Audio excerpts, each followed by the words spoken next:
Assalamualaikum warahmatullahi wabarakatuh. Kembali lagi di channel Busur Geo, tempat belajar geografi dan sejarah Indonesia secara menyenangkan. Selamat datang di media pembelajaran geografi kelas 10. Simak videonya sampai selesai ya. Pada video sebelumnya, kita sudah membahas tentang definisi geografi menurut para ahli. Nah, untuk mengingat kembali, definisi geografi adalah ilmu pengetahuan yang mempelajari tentang persamaan dan perbedaan gejala alam dan kehidupan di muka bumi, serta interaksi antara manusia dan lingkungannya dalam konteks keruangan dan kewilayahan. Objek studi geografi. Setiap disiplin ilmu memiliki objek yang menjadi bidang kajiannya. Objek bidang ilmu geografi terdiri atas objek material dan objek formal. Objek material geografi berkaitan dengan substansi materi yang dikaji. Bidang ilmu yang satu dan yang lainnya dapat memiliki substansi objek yang hampir sama atau bahkan sama. Sementara itu, objek formal geografi berkaitan dengan pendekatan atau cara pandang yang digunakan dalam menganalisis substansi atau objek material tersebut. Objek material geografi itu terdiri dari objek litosfer. Nah, apa itu litosfer? Lapisan batuan yang membentuk bentang alam seperti pegunungan, plato, daratan rendah, dan lapisan tanah. Atau bisa dilihat di gambar itu kita bisa melihat yang namanya lapisan kulit bumi. Kemudian objek material atmosfer. Atmosfer adalah lapisan udara membentuk iklim dan cuaca. Objek material hidrosfer. Hidrosfer adalah lapisan air antara lain yaitu sungai, laut, danau, dan air tanah. Objek material biosfer. Biosfer adalah lapisan kehidupan yang meliputi kehidupan hewan dan tumbuhan, atau lapisan kehidupan flora dan fauna. Flora artinya tumbuhan, sedangkan fauna artinya hewan. Kemudian objek material antroposfer. Antroposfer adalah dinamika penduduk seperti manusia dan kehidupannya di permukaan bumi, termasuk jumlah penduduk, sistem sosial, ekonomi, politik, budaya, dan teknologi. Seperti kehidupan manusia ya, aktivitas manusia yang ada di permukaan bumi. Menurut Peter Haggett, pendekatan-pendekatan yang terjadi dalam objek formal dikenal ada 3. Pertama, pendekatan ke ruangan, kemudian ada pendekatan ke lingkungan, dan yang ketiga ada pendekatan kompleks wilayah atau sering disebut dengan regional. Nah, kita bahas dulu satu-satu objek formal ke ruangan. Nah, objek formal ke ruangan ini lebih mengkaji kepada fenomena geosfer dengan menganalisis seluruh fenomena geosfer pada suatu ruang tertentu. Nah, geosfer itu kan berarti semua yang ada di permukaan bumi. Geo itu artinya bumi, fer itu artinya lapisan. Berarti mengkaji semua fenomena atau peristiwa yang ada di lapisan bumi pada suatu ruang tertentu. Ruang itu maksudnya suatu tempat tertentu di permukaan bumi. Kemudian yang kedua ada objek formal ke lingkungan. Nah, ke lingkungan ini mempelajari suatu tempat dalam kaitannya dengan komponen-komponen biotik dan abiotik di dalamnya. Biotik berarti adalah hidup, sedangkan abiotik berarti tidak hidup. Berarti mempelajari semua kehidupan yang hidup dan yang tidak hidup di dalamnya, ya, seperti ada hewan, ada tumbuhan, dan ada juga yang benda matinya seperti gedung, jalan, dan lain sebagainya. Selanjutnya, objek formal kewilayahan mempelajari persamaan dan perbedaan suatu wilayah dengan wilayah lainnya. Contohnya daerah padang pasir dengan daerah padang rumput. Kalau di daerah padang pasir atau di daerah gurun itu kan hewan yang tumbuh atau hewan yang ada di daerah padang pasir kan onta. Kalau hewan di padang rumput, nah beda lagi kan, pasti ada sapi, ada kerbau, ada kambing. Nah, pokoknya hewan yang memakan rumput.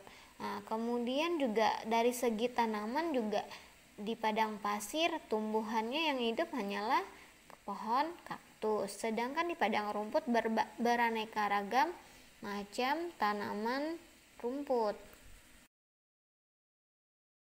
Nah, itu objek studi geografi. Tadi terdiri dari objek material dan objek formal. Objek material tadi berkaitan dengan bahan yang dikaji.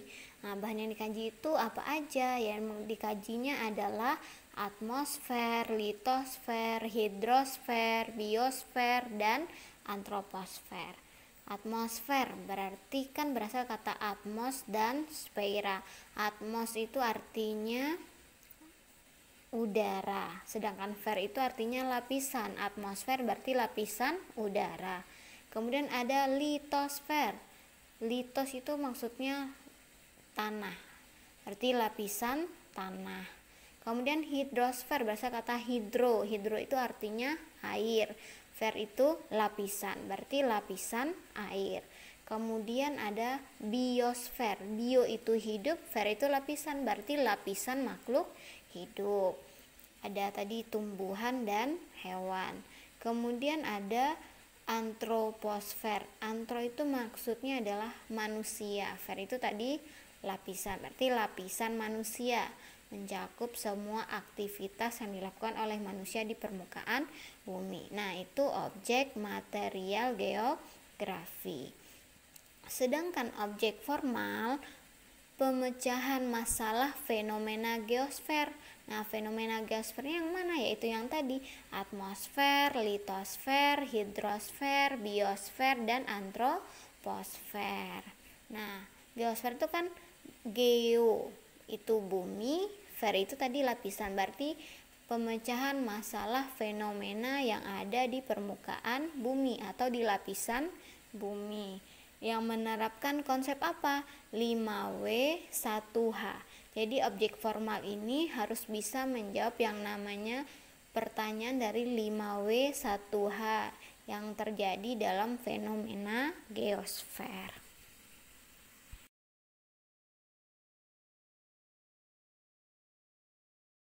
Aspek-aspek geografi.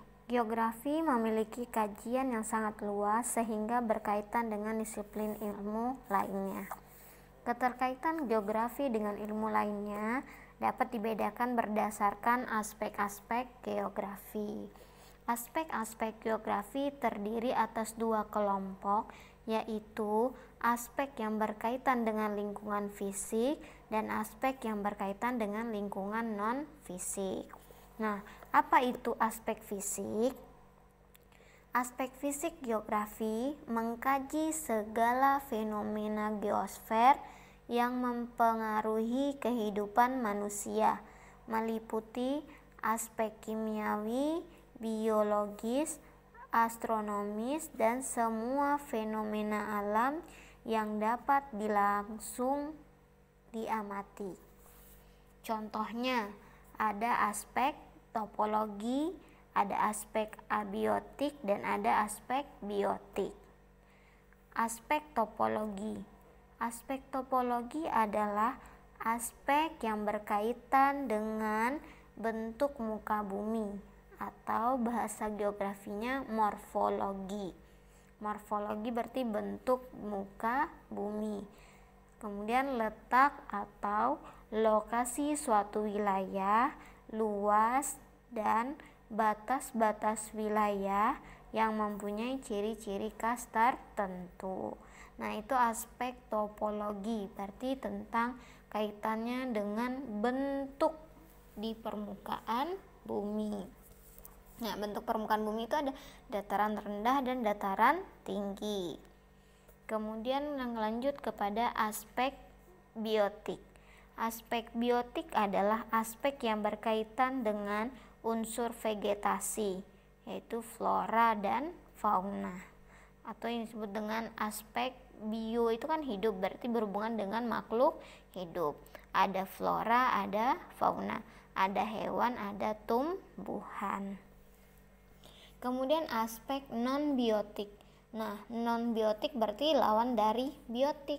Kalau biotik tadi hidup, berarti non-biotik itu adalah tidak hidup. Berarti aspek non-abiotik atau aspek abiotik adalah aspek yang berkaitan dengan unsur kondisi tanah, hidrologi atau perairan darat maupun laut, dan kondisi iklim dari suatu wilayah.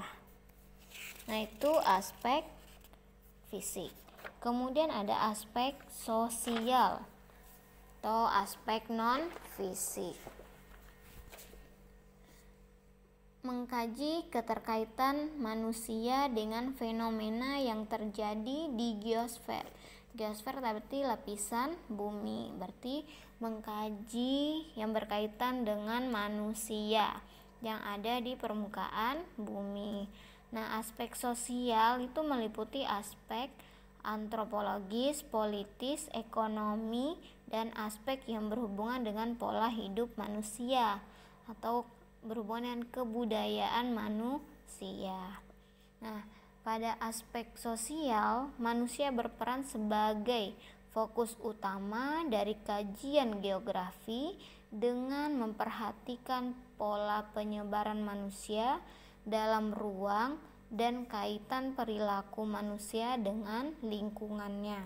Nah, aspek-aspek sosial itu atau aspek non-fisik itu terdiri tadi dari aspek sosial. Nah, apa itu aspek sosial? Aspek yang berkaitan dengan unsur tradisi, adat istiadat, komunitas, kelompok, masyarakat, dan lembaga-lembaga sosial atau berhubungan dengan kemasyarakatan. Sosial itu kan masyarakat yang berhubungan dengan adat istiadat. Kemudian yang kedua ada aspek ekonomi. Nah, aspek ekonomi itu meliputi pertanian, perkebunan, pertambangan, industri, perdagangan, transportasi, pasar, dan kegiatan ekonomi lainnya. Nah, itu aspek ekonomi. Ekonomi berarti yang menghasilkan uang. Kemudian ada aspek budaya dan politik. Nah, aspek budaya adalah aspek yang berkaitan dengan unsur pendidikan, agama, bahasa, dan kesenian. Sedangkan aspek politik berkaitan dengan unsur kepemerintahan yang terjadi dalam kehidupan di masyarakat. Nah, itu aspek-aspek geografi. Tadi ada aspek fisik dan aspek non-fisik.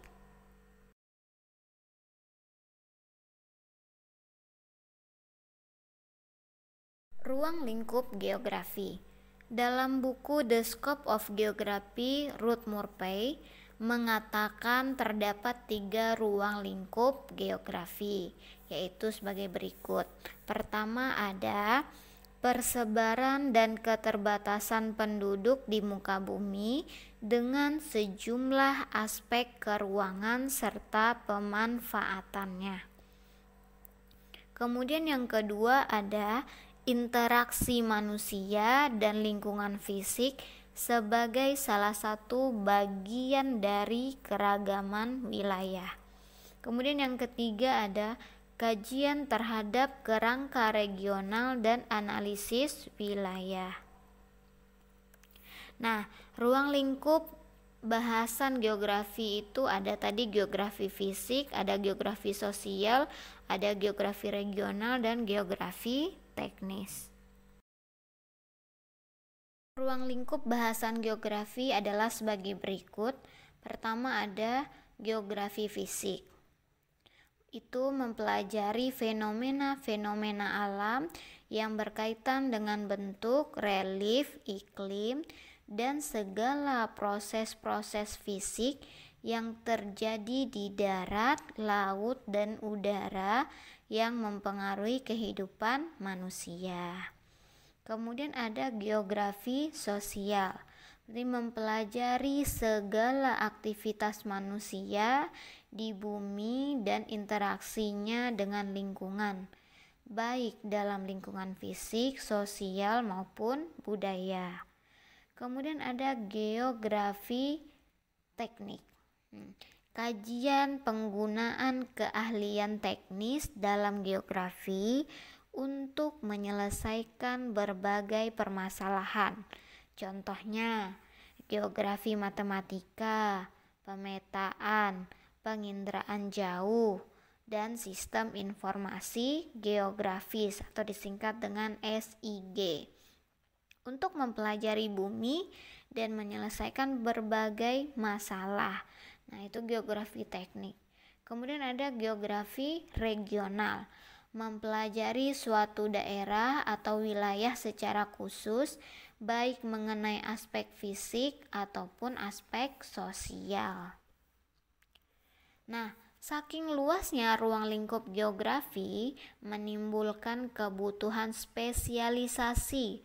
Oleh karena itu, muncullah cabang-cabang ilmu geografi yang mendukung, seperti kita lihat di diagram cabang-cabang ilmu geografi. Nah, cabang ilmunya ada geomorfologi. Nah, apa itu geomorfologi? Ilmu yang mempelajari bentuk permukaan bumi dan proses terbentuknya. Kemudian ada klimatologi. Apa itu klimatologi? Ilmu yang mempelajari tentang iklim dan faktor pembentuknya serta pengklasifikasian dalam suatu kelompok iklim. Kemudian ada biogeografi. Biogeografi itu ilmu yang mempelajari persebaran hewan dan tumbuhan. Kemudian ada hidrologi, berarti ilmu yang mempelajari tentang air. Hidro, air, berarti ilmu yang mempelajari tentang air yang ada di permukaan bumi, baik di darat maupun di laut. Kemudian ada geografi tanah, ilmu yang mempelajari sifat, karakteristik tanah dan persebarannya di atas permukaan bumi serta pemanfaatannya tanah untuk kehidupan. Kemudian ada yang namanya geografi kependudukan. Apa itu geografi kependudukan? Ilmu yang mempelajari tentang segala aspek keruangan yang berkaitan dengan manusia sebagai penduduk di suatu wilayah seperti penyebaran, sekrasio, dan kepadatan penduduk. Kemudian ada geografi ekonomi. Nah, geografi ekonomi berarti ilmu yang mempelajari tentang variasi wilayah di permukaan bumi dalam hubungannya dengan aktivitas manusia, yaitu produksi, distribusi, serta konsumsi barang dan jasa. Kemudian ada kartografi, seperti ilmu yang mempelajari tentang proses pemetaan, atau juga dengan penginderaan jauh. Apa itu penginderaan jauh? Ilmu untuk memperoleh informasi tentang suatu objek dengan suatu alat tanpa kontak langsung dengan objek tersebut. Nah, itu adalah diagram cabang-cabang ilmu geografi. Untuk pembelajaran hari ini kita akhiri dulu sampai di sini ya. See you next time.